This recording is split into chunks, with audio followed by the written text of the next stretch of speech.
Este homem passou décadas vendendo a mentira de que podia nocautear qualquer um com apenas um leve toque em pontos de pressão.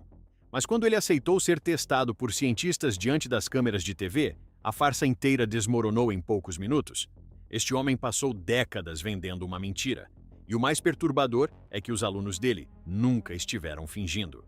O George Dillman não era um trapaceiro qualquer que nunca soube lutar. Foi karateca respeitado nos Estados Unidos, com currículo de verdade. E talvez seja por isso que tanta gente caiu.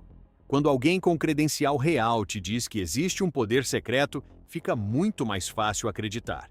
Só que, em algum momento, o Dillman percebeu uma coisa: mistério vende muito mais do que treino duro. Ele começou a ensinar o Kyushu-jitsu, a tal técnica secreta de pontos de pressão. Cobrava caro por seminários onde bastava um tapinha no braço do aluno para ele desmaiar. E a bizarrice escala. De pontos de pressão, ele foi para manipular energia. De energia, foi para nenhum toque. O famoso nocaute sem toque. Ele afirmava que derrubava o oponente mexendo só com o chi, à distância, sem encostar um dedo. E nos vídeos, funcionava. Ele erguia a mão e os alunos desabavam no chão como se tivessem levado um choque. Aqui é onde a coisa fica interessante. Porque aqueles alunos não eram atores pagos. Eles sentiam o nocaute de verdade. A ciência chama isso de efeito ideomotor. Funciona assim: quando você passa anos isolado numa academia, tratando o mestre quase como um deus, seu subconsciente quer tanto que a técnica seja real que o seu próprio cérebro dispara a reação. Ele desliga os músculos antes mesmo do mestre encostar. É um efeito placebo, só que físico. O aluno não está mentindo. O cérebro dele faz isso por baixo, a revelia dele. Não é teoria de internet. É um dos fenômenos mais antigos da psicologia. É o mesmo mecanismo por trás do tabuleiro Ouija. A pessoa move a peça achando que é um espírito, mas é a própria mão dela, sem perceber. E tem o detalhe que prova tudo. Quando vendam os olhos da pessoa no tabuleiro Ouija, a mágica para na hora. Porque foi exatamente assim que desmontaram o Dillman. E colocaram uma barreira opaca entre os dois. O Dillman não via o aluno não via o mestre. Aí mandaram o Dillman disparar toda a energia mortal que quisesse, atravessando a barreira. E não aconteceu nada. O aluno ficou ali, parado, sem ver os gestos do mestre. O poder simplesmente deixou de existir. Perguntaram para o Dillman por que tinha falhado. E ele não admitiu a fraude, que a técnica falha se a pessoa estiver com a língua na posição errada dentro da boca, se o sujeito levantar os 2 dedões do pé. Isso mesmo. A arte suprema de derrubar um homem com a mente pode ser anulada por alguém levantando o dedão do pé. Na China, a fraude dos mestres místicos não é só negócio, é política. O governo promove o Tai Chi e o Wushu tradicional como símbolos da cultura e da força do país. E mestres como Wei Lei enriqueceram vendendo essa imagem. Wei Lei dizia que criava um escudo de energia interna que nenhum lutador moderno conseguiria atravessar. Até que um lutador de MMA chamado Xu Xiaodong cansou. Ele decidiu desafiar os falsos mestres, um por um, e provar no soco que era tudo mentira.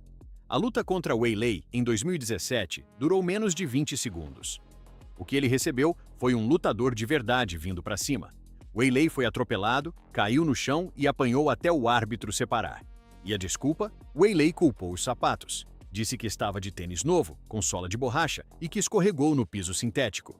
Logo depois, outro mestre veio defender a honra das tradições. Ma Baoguo, de 69 anos.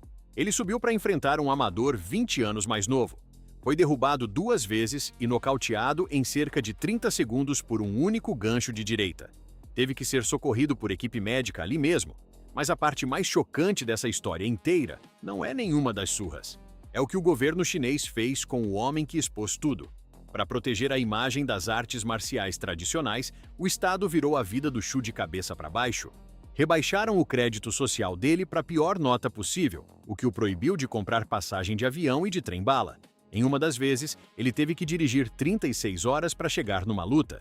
E o detalhe mais surreal: para poder aparecer na TV, foi obrigado a cobrir o rosto com maquiagem de palhaço e a ser anunciado por um apelido humilhante, algo como Xu, o melão de inverno. Na China, revelar a verdade contra os falsos mestres custa muito caro. Ryuken Yanagi não dizia que derrubava as pessoas com um toque. Ele dizia que nem precisava chegar perto. Afirmava arremessar oponentes pelos ares só manipulando a energia invisível ao redor do corpo. E garantia nunca ter perdido uma luta na vida, usando o poder da mente. Os alunos dele entravam no jogo perfeitamente, voavam pelo tatame sempre que o mestre mexia as mãos. O mesmo efeito ideomotor do Dillman, agora com produção de cinema. E o Yanagi acreditava tanto na própria farsa que fez uma aposta pública. Ele ofereceu o equivalente a uns R$ 25 mil para qualquer lutador de verdade que conseguisse vencê-lo. Ele apostou que ninguém teria coragem, ou que a fama dele assustaria os adversários. Ele estava muito enganado. Um jornalista e lutador chamado Tsuyoshi Iwakura aceitou. Treinado de verdade em judô e jiu-jitsu. Quando a luta começou, o Yanagi ficou ali, balançando as mãos no ar, esperando o adversário cair sozinho. Iwakura só caminhou para frente e descarregou uma sequência de socos na cara do mestre. O Yanagi foi espancado, teve dentes quebrados e desistiu em pânico, no chão, com o rosto ensanguentado. E a desculpa, claro, já estava pronta. Ele alegou que tinha perdido porque estava com uma gripe forte naquele dia e que a doença tinha bloqueado os canais de energia dele. E o mais incrível, os alunos engoliram. A escola reabriu, porque admitir que o mestre era uma fraude significaria admitir que eles próprios tinham desperdiçado anos da vida acreditando. Numa ilha da Indonésia, um culto místico chamado Yellow Bamboo dizia ter criado a defesa pessoal definitiva, um escudo de força invisível. Eles mostravam vídeos de agressores correndo na direção do mestre e sendo arremessados para trás por uma parede de energia, antes mesmo de encostar nele. E ficaram tão confiantes que decidiram fazer o que nenhum dos outros teve coragem de fazer. Eles foram atrás do prêmio de $1 milhão da Fundação James Randi, uma fortuna oferecida a qualquer pessoa que provasse ter poderes sobrenaturais reais, sob teste controlado, sem teatro. Um grupo de céticos viajou até Bali. O mestre do Yellow Bamboo se concentrou, respirou fundo e esperou o ataque. Quando o cético correu na direção dele, o mestre soltou seu grito de energia mais forte. E o cético simplesmente ignorou a parede invisível e o atropelou com um baque de futebol americano. O mestre caiu de costas na areia. A desculpa foi a de sempre. O cético tinha uma energia ruim que quebrou a frequência do escudo. O prêmio de $1 milhão, criado em 1964, nunca foi pago a ninguém. Décadas e décadas, mestre depois de mestre, e nenhum único deles conseguiu fazer a magia funcionar diante de alguém que não acreditava nela. E talvez seja essa a única regra que nunca falha nessa história.